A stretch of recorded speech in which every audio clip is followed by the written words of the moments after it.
The Federal Reserve spent $2.5 billion renovating its own buildings. Then the chairman went to Congress and told them there were no luxury features. No VIP dining room. No rooftop gardens. No new marble. No water features. Then investigators started pulling the receipts.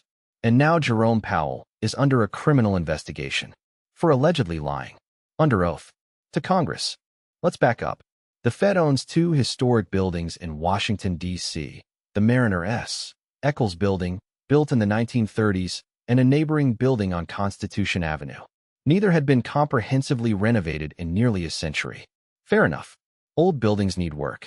So in 2022, they started a renovation project set to be completed by 2027. The original plan? A budget of $1.9 billion. Then the bills started coming in. Workers discovered lead paint. Asbestos. Costs ballooned from $1.9 billion to $2.5 billion. That's a $600 million overrun on a building project that nobody voted for, that no taxpayer approved. The Fed is self-financing. It doesn't rely on congressional appropriations. It funded this renovation itself, which means no oversight, no budget hearings, no approval process, just the Fed deciding to spend $2.5 billion on its own buildings. So Congress called Powell in to explain himself. Last summer, Powell appeared before the Senate Banking Committee and pushed back hard on claims that the price tag reflected upscale design choices. Quote, "There is no VIP dining room. There is no new marble. We took down the old marble while putting it back up. There are no new water features. There is no beehives, and there is no roof terrace gardens." Clear denials. On the record. Under oath. Then the Trump administration started looking closer. Russell Vought, director of the Office of Management and Budget, accused Powell of lying in his testimony.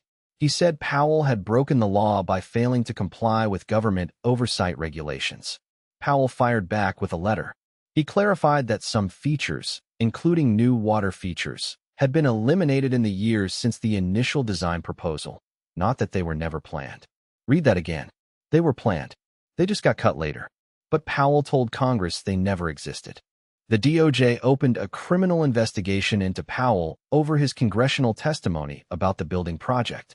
On January 11th, Powell said the Justice Department had issued subpoenas in advance of a possible criminal indictment. Powell's response: he called the investigation unprecedented and politically motivated, saying it was not really about his testimony or the renovation at all. And maybe he is right. Trump has been hammering Powell over interest rates for years. This investigation lands awfully conveniently. But here is the thing. Either Powell misled Congress, or he did not. That question does not go away just because the person asking it has bad motives. And this is where I have to stop. $2.5 billion on two buildings that the Fed paid for itself with money it prints. And when Congress asked a simple question, are you spending this on luxury features? The answer was a list of firm denials. No rooftop gardens, no water features, no VIP dining rooms. Except the designs had included those things. They were just removed later. That's not the same as never existing. If you tell your boss, I did not spend money on a company retreat, and what you mean is, we planned one but then canceled it, that is not transparency. That is wordplay. And these are the people who set the interest rates for the entire American economy, who lecture Congress about fiscal responsibility, who tell you inflation is under control while spending $2.5 billion renovating offices. The Fed's whole brand is institutional credibility, independence, trustworthiness. You do not get to spend $600 million over budget on your own headquarters with zero public oversight and then do word games under oath when Congress asks questions. Whether this is a political hit job or a genuine lie under oath, and maybe it is both, the American public deserves a straight answer about how a government institution spent $2.5 billion on buildings. But sure, the Fed is definitely the responsible adult in the room. Subscribe to find out who makes the Otter angry next. Jerome Powell is presumed innocent until proven guilty in a court of law.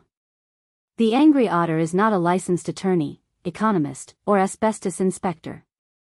The Otter does not have a rooftop garden. Side effects of watching this channel include outrage, disbelief, and an irresistible urge to subscribe.